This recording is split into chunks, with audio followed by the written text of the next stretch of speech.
శ్రద్ధగా పరిశీలన చేద్దాం. పరిశీలన చేసుకోనా చేద్దామా? చెప్పండి. చేసుకోనంటే నేను ఒక్కడే చేసుకుంటా, చేద్దామంటే అందరికి వర్తించింది. ఇప్పుడు చేద్దాం అంటే నేను చెప్పే మాటలు అలా ఉండేవి లేవు అని మీరు వినాలి, అలా లేకపోతే చెప్పాలి. అర్థమవుతుంది. ఎందుకంటే 2 దినాల్లో దేవుడు మరి ముందుగానే చెప్తున్న మాటలు, నా పేరిట ఎవరు వస్తా నేనే క్రీస్తునని చెప్పే విధానాలు నేను దేవుడు ముందుగానే చెప్పాడు.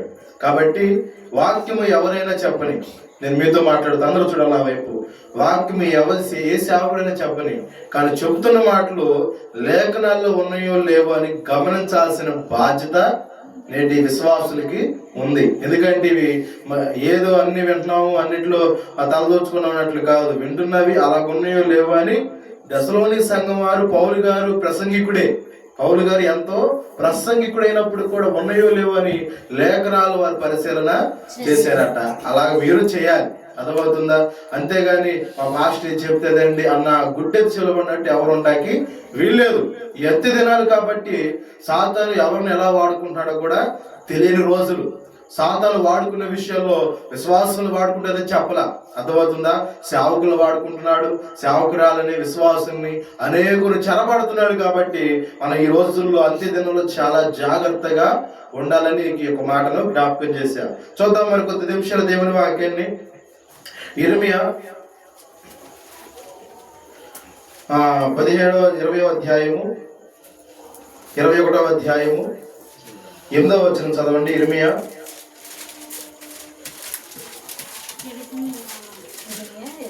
21వ అధ్యాయము 8వ వచనం చదవండి. ఈ ప్రజలతో నీ విట్లను యెహోవా సెలవిచ్చుచున్నది ఏమనగా జీవ మార్గమును మరణ మార్గము నేను నీ ఎదుట పెట్టుచున్నాను. ఈ పట్టణంలో చిన్న ప్రార్థన చేసుకుందాం. అందరూ కూడా తల వంచండి. ప్రార్థన. మహాపరిశుద్ధుడా, సర్వోన్నతుడా, సర్వాధికారి యగు తండ్రి, మీ ఉన్నతమైన పరిశుద్ధమైన నామాన్ని బట్టి మీ వందనాలు, స్తుతులు స్తోత్రములు చెల్లిస్తున్నాం ప్రభువా. దేవా, ఇంతవరకు నాయన పాటల ద్వారా ప్రభు నీ నామాన్ని కనపరిచే భాగ్యాన్ని మాకు ఇచ్చినందుకు మీ కృతజ్ఞత స్తుతులు స్తోత్రాలు చెల్లిస్తున్నాం ప్రభువా. దేవా, ఈ సమయంలో దాసుని అల్పును నిలబెట్టుకొని కొన్ని క్లుప్తమైన మాటలు ఈ బిడ్డలకు అందించడానికి నాకు ఇచ్చిన అవకాశాన్ని బట్టి కూడా మీకు వందనాలు. ఈ సమయంలో చెప్పబడుతున్నవి నా మాటలు కాదయ్యా, కేవలం నీవు పలికిన మాట నీ బిడ్డలు తెలియపరుస్తుండగా అయ్యా నా తండ్రి నన్ను స్వాధీనపరచమని అడుగుతున్నావు. అలాగే రావాల్సిన కొలపెట్టి మీరు నడిపించి మహిమ పొందుకోమని యేసుక్రీస్తు నా పేరున ప్రార్థించడానికి వేడుకొంచున్నాం తండ్రి, ఆమేన్. దేవునికి స్తోత్రం. సర్వగ్రగా చూద్దామా? హల్లెలూయా. మంచిది ప్రియులారా, చదవబడిన వాక్య భాగము ఇర్మియా 21వ అధ్యాయము 8వ వచనం చదివారు కదా. దానికన్నా మరి ముందుగా సామెతలు 15:24 కూడా చదవండి. సామెతలు 15వ అధ్యాయము 24వ వచనం. సామెతలు 15వ అధ్యాయము 24వ వచనం. Page number 542. అందరికి తీయడానికి సులువుగా చెప్తున్నాను. పేజీ నంబర్ 542, పాత నిబంధన గ్రంథంలో రాయబడిన పుస్తకము. ఈ సామెతలు అన్నది కొత్త నిబంధనలు మీకు కనబడదు, లాస్ట్ గా రామాకండి, ముందే ఉంటది.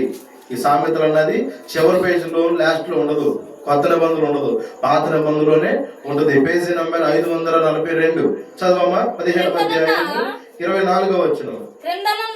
క్రిందనున్న పాతాళమును తప్పించుకొనవలెనని బుద్ధిమంతుడు పరమునకు పోవు జీవ మార్గమున నడుచుకొనును. చాలు. దేవునికి స్తోత్రం. మంచిది ప్రియులారా, ఈ చదవబడిన ఒక వాక్య భాగము మీకు అర్థమైందా? అర్థమైంది ఈ మాట, చదవబడిన మాట. మీరు చెప్పాలి దాని వివరణ అన్నట్టు చూస్తున్నారు. వివరణ చెబుతాను, కానీ చదివేటప్పుడు ఎవరి గురించి మాట్లాడుతున్నాం అన్న ఒక ఆలోచన మీకు వస్తే చాలా క్లియర్గా అర్థమైంది నేను చెప్పేది. అర్థమైందా? చదువుతున్న ఈ వచనాన్ని మీరు కూడా మనసు పెట్టి ఒకసారి ఆలకిస్తే ప్రియులారా, దాంట్లో ఏముంది అన్న ఆలోచన, ఒక కాన్సెప్ట్ మీకు కనబడిద్ది అక్కడ. అర్థమవుతుందా? అందుకని అందరూ చదవండి, నేను చదువుతాను, మీరు నాతో పాటు చదవండి అందరూ కూడా ఈ మాటని. క్రిందనున్న పాతాళమును తప్పించుకొనవలెనని బుద్ధిమంతుడు పరమునకు పోవు జీవ మార్గమున నడుచుకొనును. ఇప్పుడు అర్థమైందా? ఏం అర్థమైంది చెప్పండి. లేదు, మీరు చదవమన్నారు, మేము మీతో పాటు చదివాం అంతవరకే, కానీ దాని వివరణ మాకు తెలియదు అంటారా? కొంచెమైనా వివరణ ఉండాలి, అర్థమవుతుంది. ఇప్పుడు సపోజ్ మన గురించి కలగజేసుకునే వ్యక్తి కూడా కలగజేసుకున్నాడని దూరం చేస్తాం చెప్పండి. నా గురించి నువ్వు అలా మాట్లాడుకున్నావు కదా, నేను వినలేదా అని అంటావు. కొంచెమే వినబడింది లైట్ గా, కానీ నువ్వు బయటకు వచ్చేస్తావు. నా గురించి ఇలా పోతే పోనీలే అనుకున్న రోజులు ఇవి కావు. నన్ను ఎందుకు అనాలి ఊరకనా, నేనేమైనా చేశానా అని ఏం చేస్తాం చెప్పండి. మనం కూడా బయటకు వచ్చి మాటకు మాట మాట్లాడతాం. అంత వివరం తెలిసిన వాళ్ళు మనము మరి వాక్యములు అడిగితే ఎందుకు వివరం చెప్పలేకపోతున్నారు? అర్థం చేసుకోండి ప్రియులారా, ఈ వివరణ మనకు కావాలి. ఆత్మీయ వివరణ మనకు చాలా అవసరమని మీరు అర్థం చేసుకోవాలి. చూడండి, లేఖనాల్లో రాబడిన మాట ఏంటంటే, క్రిందనున్న పాతాళమును తప్పించుకోవాలని బుద్ధిమంతుడట పరమునకు పోవు జీవ మార్గములో నడుచుకొనును. దీని అర్థం ఏంటంటే ప్రియులారా, పాతాళం అనేది ఒకటి ఉంది, పరలోకం అనేది ఒకటి ఉంది. అర్థమవుతుందా? పాతాళం అనేది ఒకటి ఉంది, పరలోకం అన్నది ఒకటి ఉంది. మాకు తెలుసు అన్న చేతులు ఎత్తండి. పాతాళం ఉందండి మాకు తెలుసు అన్న చేతులు ఎత్తండి. సరే పోనీ పరలోకం ఉందన్న వాళ్ళు చేతులు ఎత్తండి. సరే పరలోకం ఉందన్న వాళ్ళు చేతులు ఎత్తారు, పాతాళం లేదైతే మరి అది చెప్పడానికి ఎంత లేట్ ఏంటండి? ఇందాక ప్రారంభంలో మీకు చెప్పి అడుగుతున్నప్పుడు మీరు చెప్పాలని. పాతాళం ఉంది, పరలోకము ఉంది. ఇప్పుడు మనం తెలుసుకుని అతి ప్రాముఖ్యమైన విషయం ఏంటంటే, యథార్థవంతుడైన వాడు బుద్ధిమంతుడు ఎలా నడుస్తాడు అన్నది మనం గమనిస్తున్నాం ఈ పూట. యథార్థవంతుడు బుద్ధిమంతుడు తీసుకునే నిర్ణయాన్ని మనం ఈ రోజు పరిశీలన చేస్తున్నాం. దేవుడు బుద్ధిమంతుడు ఏ నిర్ణయాన్ని తీసుకుంటాడు, బుద్ధిహీనుడు ఏ నిర్ణయాన్ని తీసుకుంటాడు అన్న ఆలోచన మీకు చెప్పడానికి ఈ 2 వచనాలు మీకు జ్ఞాపకం చేస్తున్నా. ఈ సొలొమోను రచించిన ఈ సామెతల్లో చక్కని మాట ఏంటంటే, క్రిందున్న పాతాళము ఏంటంట, క్రిందున్న పాతాళం. గమనించాలి, ఇక్కడ క్రిందున్న పాతాళము అంటే పాతాళం ఎక్కడుంది? క్రిందే ఉంది. ఈ భూమి కిందే పాతాళం ఉందని బైబుల్ ఆధారం. చరిత్రకారుల ప్రకారం మీరు గమనించిన వారు కొన్ని బావులు తవ్వుతుంటేనట అరుపులనబడి అనేసి చాలా సైంటిస్టులు చేసే పరిశోధనలు కూడా వాళ్ళు కూడా చెప్పగలుగుతున్నారు. మేము ఇంత లోతుకు వెళ్ళినాక ఏదో గోళ అరుపులు సౌండ్లా వినపడినవి అన్న ఆలోచన వాళ్ళు కూడా చెప్పడం జరిగింది. వారికన్నా ముందే బైబిల్ ముందుగా నేను చెప్పింది, పాతాళం ఎక్కడుందని క్రింద ఉంది, పరలోకము పైన ఉందని బైబిల్ ఆధారాలు, ప్రభు వెళ్ళిన విధానాలు, ఆ మార్గాల దృశ్యాలు బట్టి మనము అంచనా వేయవచ్చు. అవి రుజువని కూడా బైబిల్ ఆధారాల ప్రకారం మనము చూడగలుగుతాం. కానీ ఏది ఏమన్నటికి ప్రియులారా, పాతాళంలోనికి పోకుండా తప్పించుకుని ఒక వ్యక్తి మనకు కనపడుతున్నాడు. ఏంటంట, పాతాళం వెళ్ళకూడదు అని తప్పించుకునే మార్గం కొరకు ఎతికే ఒక చెప్పండి బుద్ధిమంతుడు మనం చూస్తున్నాం. ఈ లోకంలో చాలా మంది ప్రజలైన వారు మనం అందరం ఉన్నాం, కానీ బుద్ధిమంతులైన వారు మాత్రం ఎవరు కూడా లేరు. ప్రజలుగా అందరం ఉన్నాం, జనాభా ఎక్కువ కనబడుతుంది. ఊరికొచ్చి చూసినా కూడా జనాభా లెక్కలు తెలిస్తే 2000 ఇళ్ళలోనో లేదు 10,000 ఇళ్ళలోనో లేదు 3,000 ఇళ్ళలోనో లేదు గ్రామం మొత్తం మీద అన్ని ఓట్లు పడతాయి ఒక అంచనా ఆలోచన అయితే ఉంటున్నాయి. మంచిదే, కానీ వీళ్ళందరూ ఎవరు బుద్ధిమంతుడు అన్నది ఏ ఒక్కరు కూడా చెప్పండి, ఏ ఒక్కరు కూడా అంచనా వేయలేరు, ఆరా కూడా తీయలేరు. తీస్తారా? మన గ్రామంలో ఎంతమంది బుద్ధిమంతులు ఉన్నారో నాయనంటే తీయగలుగుతారా? ఎవరి వల్ల కూడా కాదు. పోనీ గ్రామంలో వద్దు, నీటిలో నీవే బుద్ధిమంతులు తీయగలుగుతావు. నలుగురు ఇద్దరినైనా తీయగలుగుతావా? నా భర్త బుద్ధిమంతులు, నువ్వు తీయగలి సర్టిఫికేట్ ఇవ్వగలుగుతావా? భార్య నా భార్య మంచిదని ఇవ్వగలుగుతారా? బిడ్డ తీయగలుగుతారా? తల్లిదండ్రులు ఇస్మంటోళ్ళని ఎవరు కూడా ఇవ్వలేరు. ఎందుకంటే ప్రియులారా, ఈ లోకంలో ప్రేమలన్నీ కూడా కల్తీ అయిపోయినాయి. ఏమైపోయినాయి? కల్తీ అయిపోయినాయి. ఈ ప్రేమ నిజమైన అనుకునే రోజులు కావు. ఈ రోజుల్లో అవసరం ఉంటేనే మాట్లాడతారు, గమనిస్తున్నారా? నీతో అవసరం ఉంటే, నీతో పని ఉంటేనే మాట్లాడతారు, నిన్ను వెనకేసుకొస్తారు. అదే నీతో ఏం అవసరం లేదనుకో, నీతో మాట్లాడటం కూడా మానేస్తారు. దాని గురించి నువ్వు దిగులు చెందాల్సిన అవసరం లేదు, దాని గురించి నువ్వు ఏడవలసిన అవసరం లేదు, దాని గురించి నువ్వు తిండి తెప్పులు మానేసేసి ఏడ్చే రోజులు కావివి. దానికన్నా ఉత్తమం ఇంకోటి లేదనుకోండి, దానికన్నా ఉత్తమమైన పని ఇంకోటి లేదు. ఎందుకంటే నీకు అయినా ఈ రోజైనా తెలిసి రావాలి, నేను వీళ్ళని నమ్ముకుంది అని, నేను ప్రేమించిందని. ఎందుకంటే నీకు దేవుడు ఎప్పుడో చెప్పాడు, నువ్వు మనుషులు నమ్ముకున్నది కంటే, రాజు నమ్ముకున్నది కంటే యెహోవాను ఆశ్రయించడం నరునికి మేలని.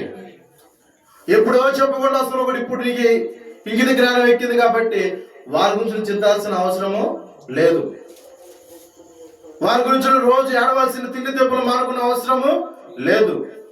అదొక పాట నీ జీవితంలో నేర్చుకొని ఇక నుంచి నీవు దేవుని మీద ఆధారపడుతూ నేర్చుకుంటే ఎక్కడికి ఏ సమయానికి ఏది ఇవ్వాలో ఆయన అన్ని కొన్ని దగ్గరికి ఇస్తాడు. ఆమె వారి దగ్గరగా సూత్రం చెప్పండి, హల్లెలూయా. ఏ టైంలో నీ దగ్గరికి రావాల్సి వచ్చిందో ఆ టైంలో ఆయన నడిపిస్తాడు. అప్పటి వరకు నువ్వు వెయిట్ చేయాలి.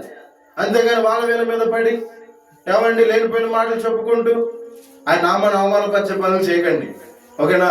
అందుకని ఇక్కడ రాయబడిన మాట ఏంటంటే, క్రిందున్న పాతాళము తప్పించుకోవడానికట బుద్ధిమంతుడైన వాడు పరమునకు పోవు జీవ మార్గాన్ని చెప్పండి వెతుకుతున్నాడట. ఈ రోజుల్లో వాసన చెప్పన, సినిమాకి ఏ సందులో వెళ్తే దగ్గర అయితో తెలుసు, సినిమాకి ఏ బస్సార్లో వెళుతానో, లేదా షికార్లకి, లేదా మనం వెళ్ళవలసిన గమ్యానికి ఏ షార్ట్ కట్లు వెళ్తానో తెలుసు. కానీ మందిరానికి వెళ్ళే మార్గాలు మాత్రం రోజు కొందరు తెలియట్లా. తెలుస్తున్నాయండి. నేను ఆ రోడ్డు అనుకుని వచ్చా, ఈ బస్సార్ అనుకుని వచ్చానని చెప్పేవాళ్ళు చాలా మంది ఇంతమంది ఉన్నారు. నేడు సంఘాల్లో సమాజంలో కనపడుతున్న సత్యం ఇది. అరే నా పక్క సందులో ఉండాల్సిందండి, ఇది ఇటే మార్చేరాము పోనీ మళ్ళీ ఈ మాటలు. ఎందుకు ఈ విషయం చెబుతానంటే ప్రియులారా, శరీర సంబంధమైనవి క్షయమైన విషయాల మీద మానవుడు దృష్టించాలన్న విధముగా అక్షయమైన అనగా నిత్యం నిచ్చే దేవుని విషయంలో ఏ నరుడు కూడా క్షుణ్ణంగా పరిశీలన చేసే విధానము కానరావట్లా. అందుకే ఈ విషయాన్ని మీకు జ్ఞాపకం చేస్తున్నా. కనుక నా ప్రియమైన దేవుని బిడ్డలారా, క్రింద ఉంది పాతాళము, కింద ఏముంది? పాతాళం ఉంది. పాతాళం ఎవరి కొరకు? మన కొరక, పాపుల కొరకు పాతాళం. ఆయన ఎవరి కొరకు? పాపుల కొరకే వచ్చాడు. ఇదేంటండి, అటు పాపుల కొరకు ఇటు పాపుల కొరకు అయితే ఎట్లా అన్నట్టు చూస్తున్నారు మీరు? మంచిదే కాదంటలా, కానీ ఇంట్లో అతి ప్రాముఖ్యమైన తెలుసా ఏంటో తెలుసా? పాపగా నీవు నీ బ్రతుకును మార్చుకొని పరిశుద్ధుడు యేసును అంటు కట్టబడినప్పుడు వారి పరలోకం. యాక ఆయన ఎరిగి కూడా ఆయన సన్నిధి కోసం కూడా ఇంకా నీ పాత రోజు జీవితాన్ని విడిచిపెట్టకుండా సంవత్సరాలు గడిచిపోయినట్లు, నెలలు గడిచిపోయినట్లు, వారములు మాసములు గడిచిపోయినట్లు గడిచిపోయింది అనుకో, ఆ పాతలు నీ కొరకు నా కొరకే, మనందరి కొరకే, అవునా కదా? రోజులో మార్పుగా రావట్లేదు, పోనీ వారంలో మార్పుగా రావట్లేదు, పోనీ సంవత్సరంలోనైనా కూడా మార్పుగా రాకపోతే యేసు ప్రభు సైతం వచ్చి అన్నాడా, దానివల్ల ఉపయోగము ఏమైనా ఉందా? దాన్ని తీసి పారవింటరా నాయన అన్నాడు. అంజరపు చెట్టుని ఆకలి వేసి ఆయన వచ్చాడు ఆ చెట్టు కాడకి. మీకు తెలిసిన విషయమే, ఆకలి వేసి ఆ చెట్టు కాడకు వచ్చాడు.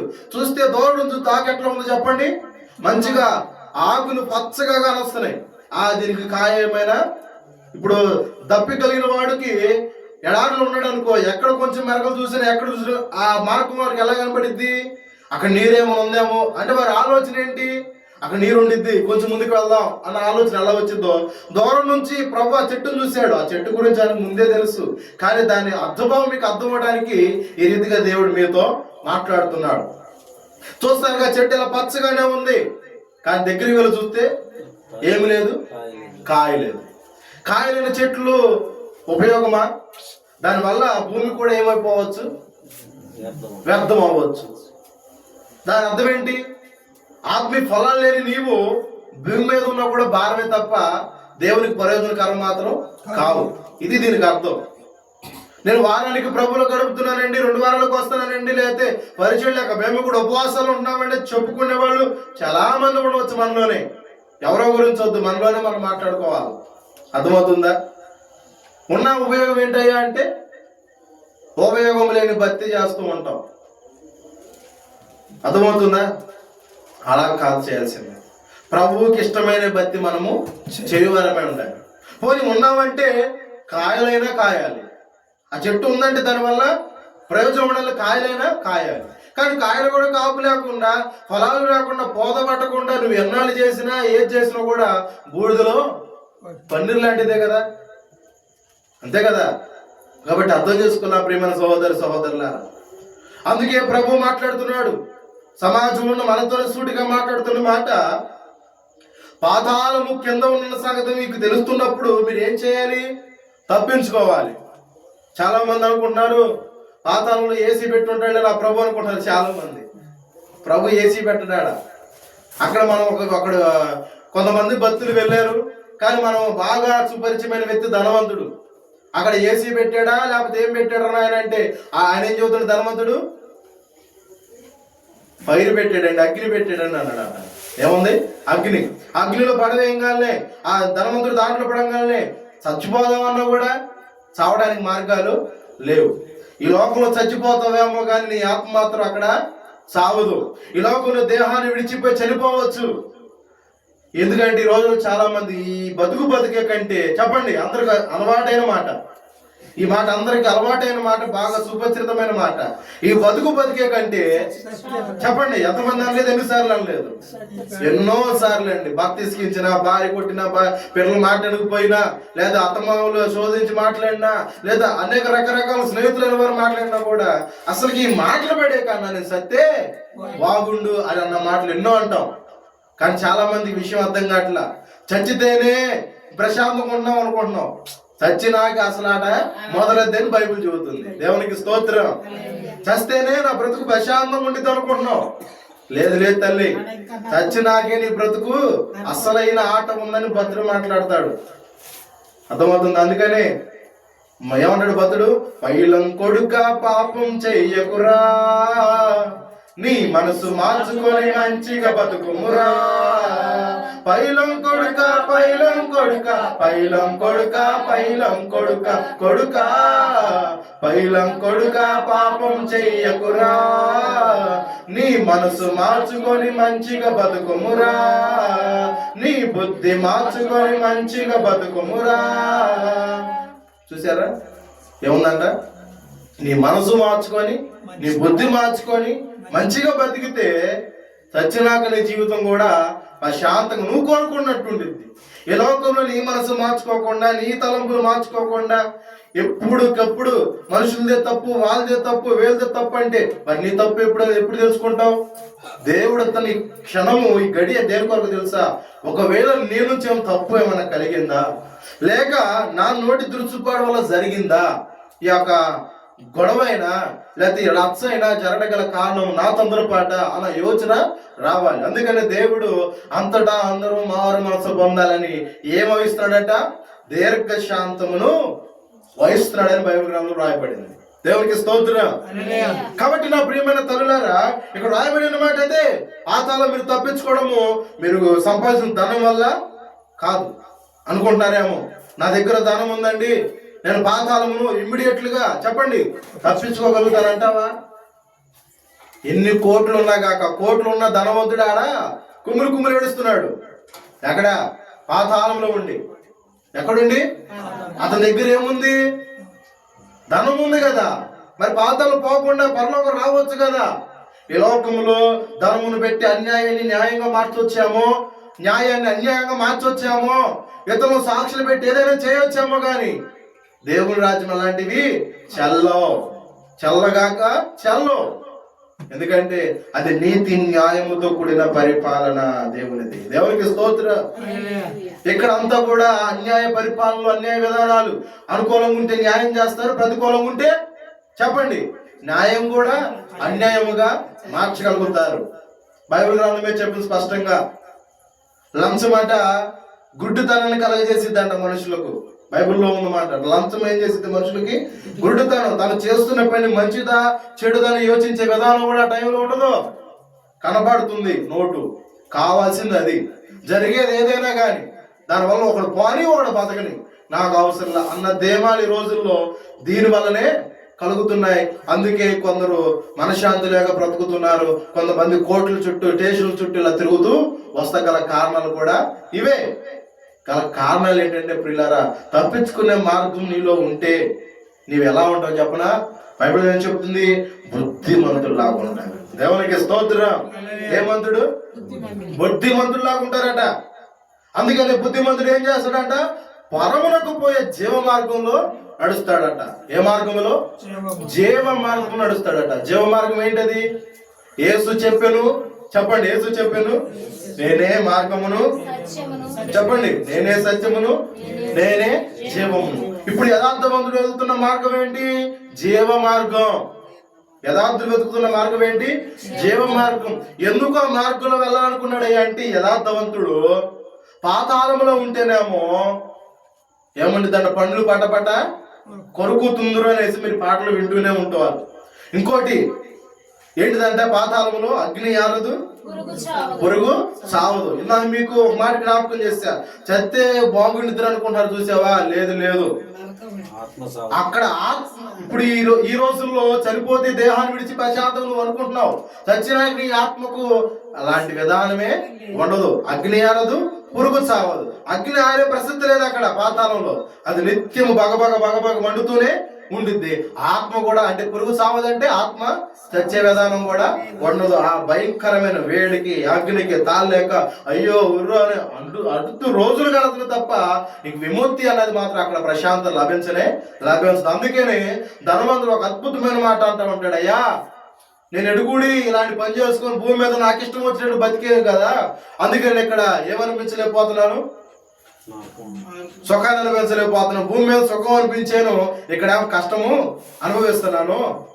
అర్థమవుతుందా? ఇప్పుడు నేను ఈ స్థితికి వచ్చాను కదా, కిందకు వెళ్ళి మా ఊళ్ళో చెప్పాలని కూడా అవకాశం లేదంటున్నావు. నాకు ఒక 5 సహోదరులు, వాళ్ళు ఇక్కడికి రాకూడదని కోరుకుంటాడు. ఎందుకంటారు చెప్పండి? ఆ భయంకరమైన పాతాళంలో పడుతున్న వేతన అతను తెలుసు.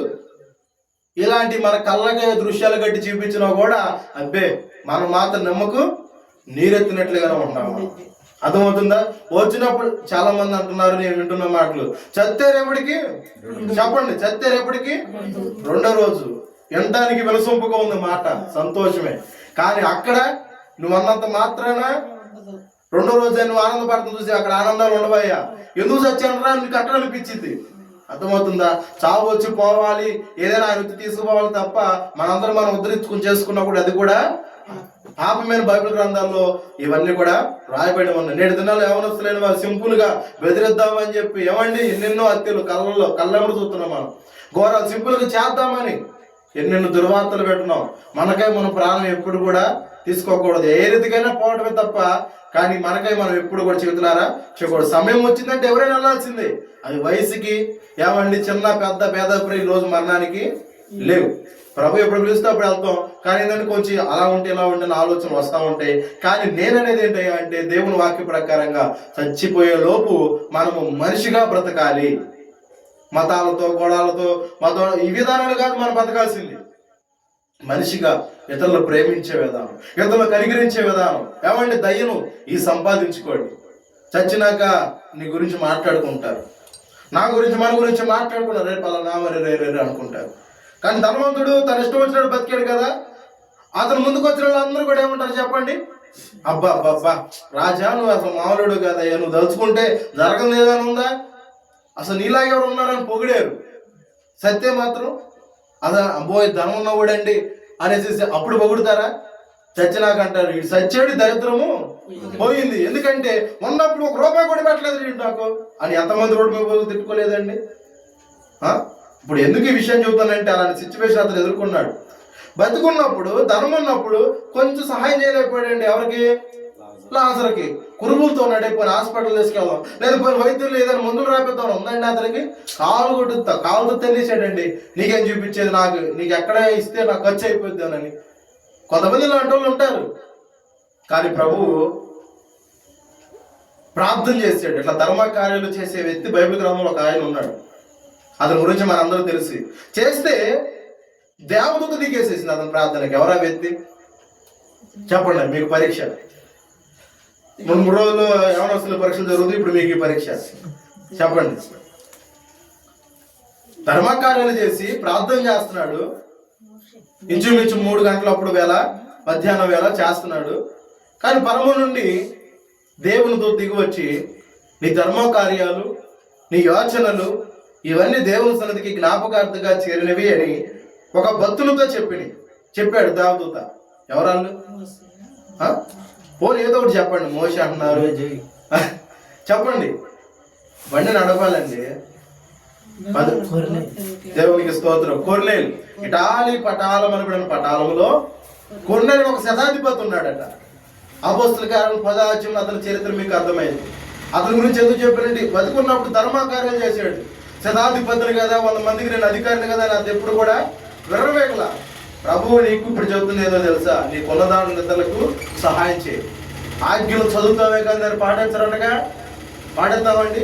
ఆజ్ఞలు చదువుతావే కానీ పాటించే విధానం మనం వింటామంట లేదుగా. నిజం. వినటానికి ముంగొడతాకి ఓకే, చేయడానికి వచ్చేసరికల్లా ఏ ఒక్కరు కూడా ముందుకు రారు. ఇలాంటి వారు ఆయన బిడ్డలు అవుతారా? అడుగుతున్నాను. అవుతామా మనం? ఎవరు అవ్వలేము. ఆయన ఏం చేసాడు? మాటలతోనే కాదు, చేతులతో కూడా క్రియలు చేశాడు. అలాంటప్పుడు మనం ఏం చేయాలి? అలాంటి క్రియలను చేయవద్దా?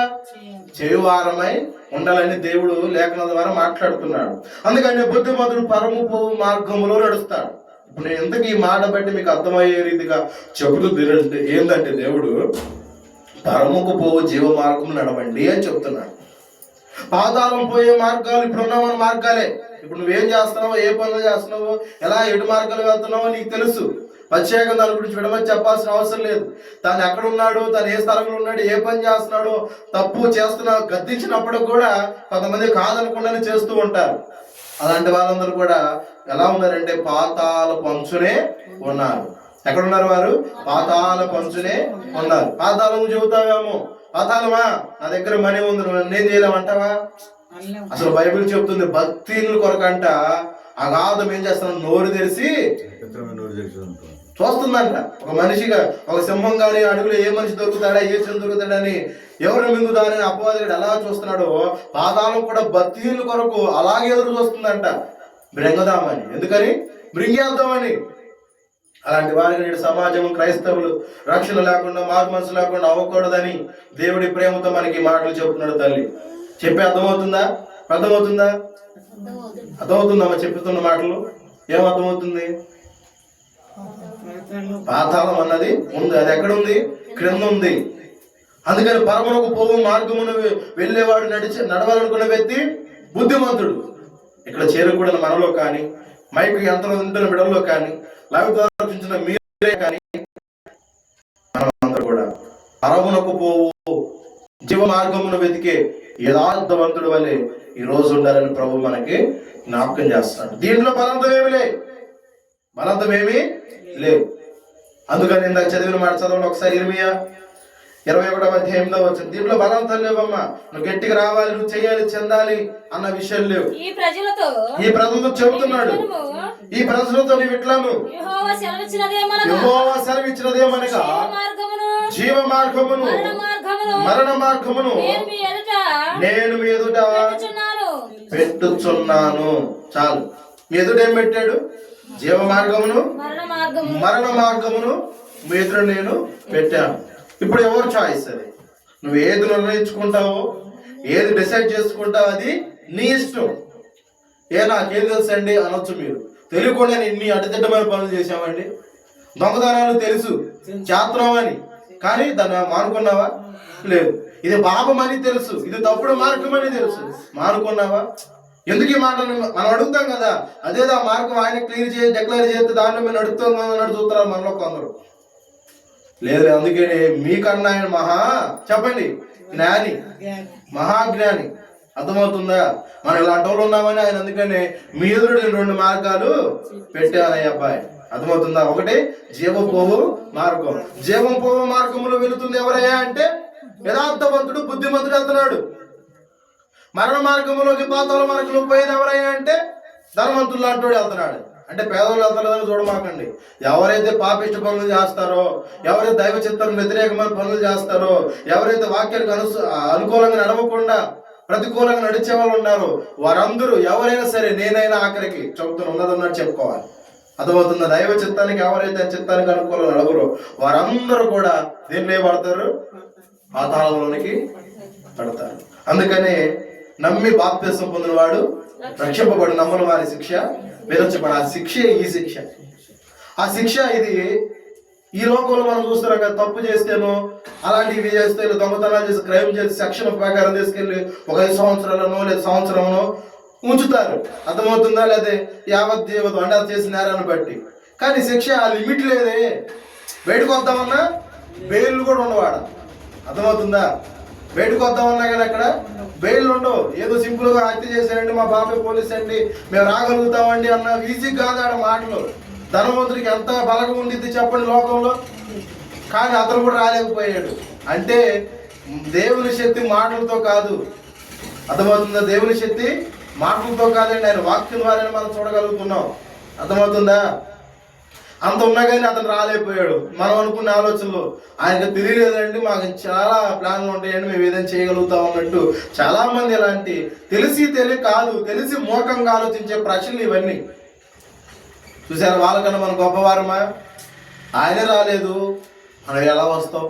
అందుకని బతికించినప్పుడు దేవుడు మనకిచ్చిన ఆయుష్ ఆరోగ్యాన్ని బట్టి ఏం చేయాలి? ప్రభువా అడగండి, ప్రభువా ఆ ధనవంతుల్లాగా నన్ను వద్దయ్యా, ఈ లోకంలో కష్టాలు అనిపిస్తామయ్యా, ఇరుగులు ఇబ్బందులు అనుభవిస్తామయ్యా. ఎవరిలాగా చెప్పండి? లాజరులాగా.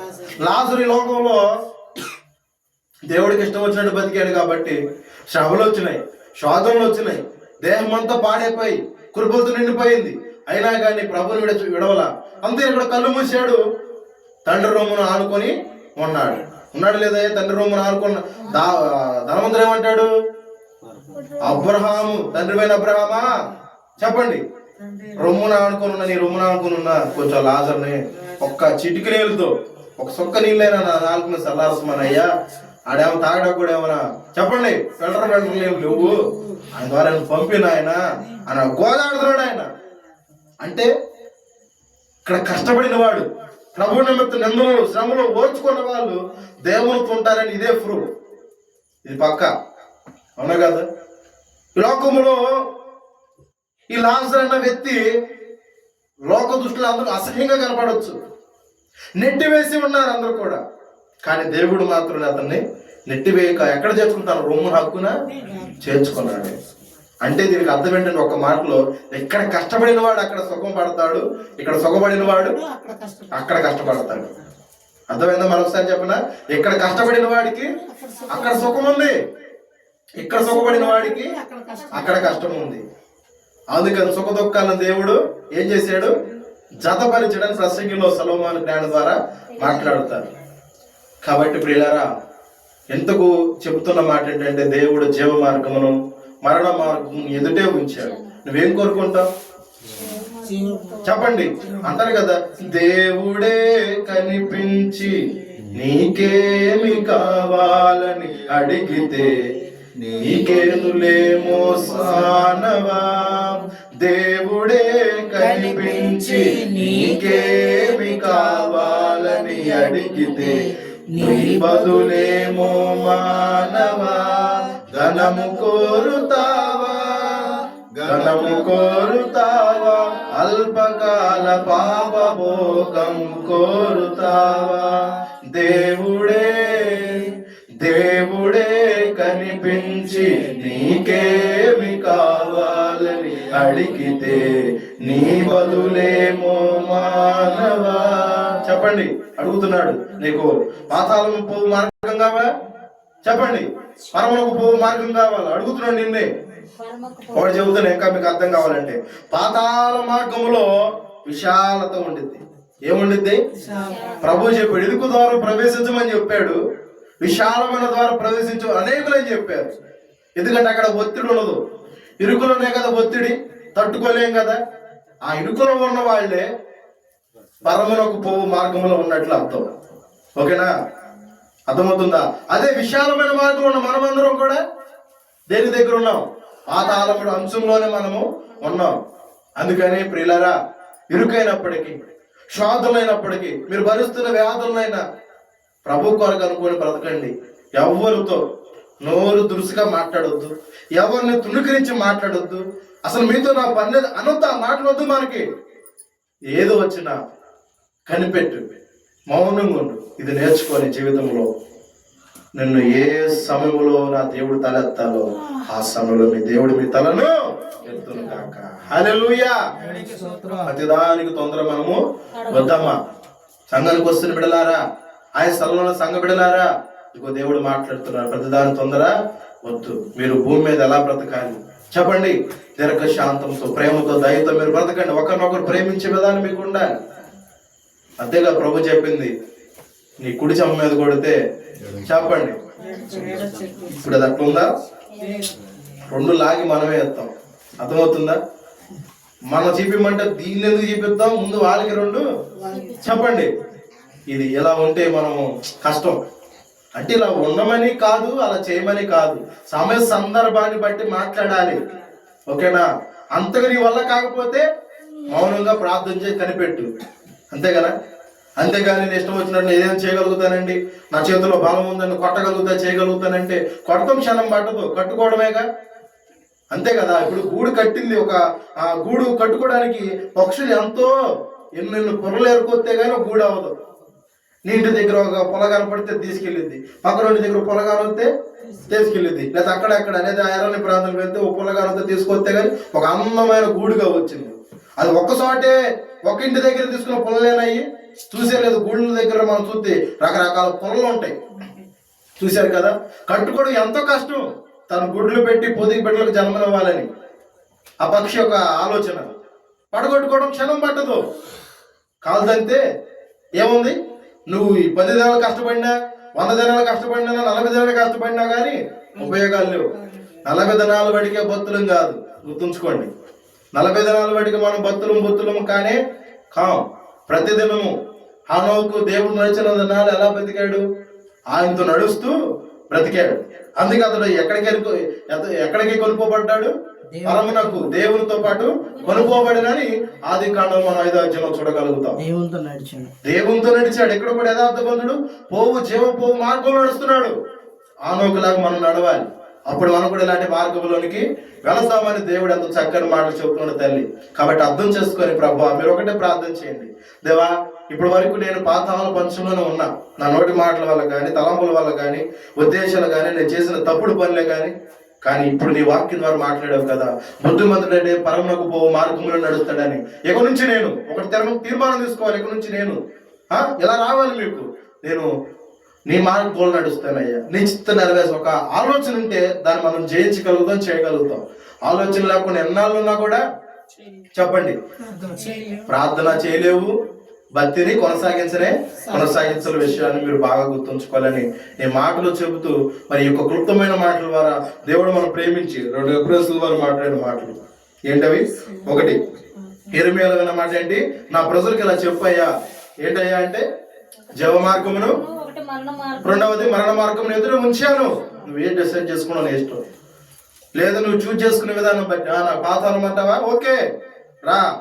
పక్కన అన్నయ్య ఏడుతున్నాడు కదా, ఆయన పక్కన కూర్చొని నువ్వు కూడా ఏడుస్తూ అరుస్తూ ఉండు, తప్పులేదు. ఓకే. ఆ పరమనకు పోవు మార్గంలో ఉంటావా? రా, నా భక్తులతో పాటు, నా దోతులతో పాటు నిత్యము పరిశుద్ధుడు గాన ప్రతిగానం చేస్తున్నారు కదా, వాళ్ళతో పాటు నువ్వు కూడా ఆరాధించే భాగ్యం, ఆనందం అలాంటిది కావాలా అని ప్రభు అడుగుతున్నాడు. కోరుకోవడానికి మాత్రం చెప్పండి, ఇక్కడ ఉన్న వాళ్ళు మనం అందరం కూడా ఏం కోరుకుంటాం? పరమనకు పోవు మార్గాన్నే కోరుకుంటాం. క్రియలు వచ్చేసరికల్లా పాతాళం పోయే మార్గాల్ని, క్రియలే మనము చేస్తాం. కోరుకునేదల్లా, వెళ్ళాలనుకునేదల్లా చెప్పండి జీవ మార్గం. ఎలా ఉందో చూసారా మన భక్తి? నేటి దుస్థితి ఇది అర్థం చేసుకోవాలి. కాబట్టి నా ప్రియులారా, సంఘ బిడ్డలారా, దేవుడు ప్రేమతో మాట్లాడాడు. బుద్ధిమంతుడు పరలోక పోవు మార్గంలో ఎంచుకున్నాడట. మనం కూడా బుద్ధిమంతులుగా అయ్యి, అయ్యా నేను జీవ పోవు మార్గంలో వస్తానని చెప్పండి, ఇతరులకు ప్రోత్సహించండి. సత్యమైన వాక్యం అంగీకరించి వాక్యానుసారం మనం అందరూ కూడా ఆయనలో ఎదిగి ఫలించాలని నా తండ్రి అయిన దేవుని ఆలోచన. అటు ఆలోచనను మనము అందరూ ఏం చేయాలి? నెరవేర్చే వారమై ఉండాలి. ఆయన బిడ్డలకు బాధ్యత మనకి లేదా? ఉంది. కాబట్టి ఆ చిత్తం మనం నెరవేరిస్తేనే అప్పుడు వారి ప్రార్థన వింటాడు, వారి మొర ఆయన ఆలకిస్తాడు. అంతే కదా. ప్రభువా అని పిలిస్తే ఉపయోగం లేదట. తండ్రి చిత్తం నెరవేర్చిన వారే చెప్పండి పరలోక రాజ్యం అన్నలేదు. ఆ మాట నా మాట కాదు. ప్రభువా అని పిలిచినవాడు పరలోక రాజ్యం ఎవరు చేరరు? తండ్రి చిత్తం నెరవేర్చే వారు మాత్రమే చేస్తారు. ఈ జీవపు మార్గంలో వెళ్ళే వారందరూ కూడా తండ్రి చిత్తం నెరవేర్చే వాళ్ళు. తల్లి, ఇక్కడ నువ్వు ఉన్నావు, నేనున్నా, మనం ఉన్నాం. మనము కూడా తండ్రి చిత్తమును నెరవేర్చు వారమై ఉండి ఆయన పరలోక రాజ్యం మనం అందరము కూడా చేరే విధంగా దేవుడు మనలను చేయను గాక. ఆమేన్. ప్రార్థన చేసుకుందాం. దేవుని చేత మరొకసారి మన వాక్యం ధ్యానం చేద్దాం. కళ్ళు మూసుకోండి, చిన్న ప్రార్థన చేసుకుందాం. దేవుడు ఈ రాత్రి వేళ మనల్ని ప్రేమించి, మనలందరూ కూడా దేవుడు ప్రేమించి 2 మార్గాలను దేవుడు మన ముందు ఉంచాడట.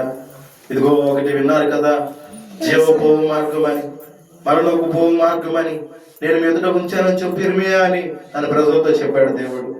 ఈ రోజు మన ముందు కూడా ఆయన 2 మార్గాలు ఉంచాడమ్మా. ఇదిగో జీవమునకు పోవు మార్గములో నడిచేవాడు బుద్ధిమంతుడని సొలొమోను జ్ఞాని ద్వారా 15వ అధ్యాయంలో మనం చూడగలుగుతున్నాం సామెతల్లో. నిజమే ప్రభా, బుద్ధిమంతుడు నన్ను మార్చేయ, నా కుటుంబాన్ని మార్చేయని అందరూ కూడా చిన్న ప్రార్థన చేద్దామా? ఏ స్థలంలో ఉన్నప్పుడు కూడా కళ్ళు మూసుకొని చిన్న ప్రార్థన. దేవా, నా కుటుంబము ప్రభా జీవము కల నీ మార్గములు నడవాలి నాయన. ఇప్పటి వరకు కూడా అటు ఇటు తిరిగాం, లేనిపోయిన మాటలు నమ్మి ఆ దేశం ఈ దేశం విదేశాలు తిరిగాం కానయ్యా. ఇదిగో నాత నీతో గడపలేక, నీ చిత్త నెరవేర్చలేక, నీ సందులో గడపక నాయన ఇప్పటి వరకు పాతాళ పంచుల్లో ఉన్నామని జ్ఞాపకం చేసావు దేవా. ఇక్కడ నుంచి అలా కాకుండా ప్రభా ప్రతి ఒక్క బిడ్డలను నాయన పాతాళ పంచుల నుంచి నాయన దేవా మీరు లాగి బయటికి వేయమని ప్రార్థిస్తున్నాం ప్రభా. దేవా ఇదిగో ఈరోజు సేవకులను ఈ రీతిగా ప్రభా నీ మాటలు ప్రభా చెప్పి అనేకులు నాయన శ్రమపడుతున్నారయ్యా. దేవా అలాంటి ప్రార్థనలు కూడా మీరు ఆలకించి నరకములకు పోకుండా ప్రతి ఒక్క బిడ్డలు మీరు విడిపించమని ప్రార్థిస్తున్నాం. విన్న మాటలు బద్ధంగా పోకుండా మా అందరి హృదయాలు నీరుకట్టి ఫలించినట్లుగా కృప చూపమని నాజరేయుడైన యేసుక్రీస్తు నామమున ప్రార్థించి అడిగి వేడుకొనుచున్నాము తండ్రి. ఆమేన్. అందరు కొందనాలమ్మా, అందరు కొందనాలు.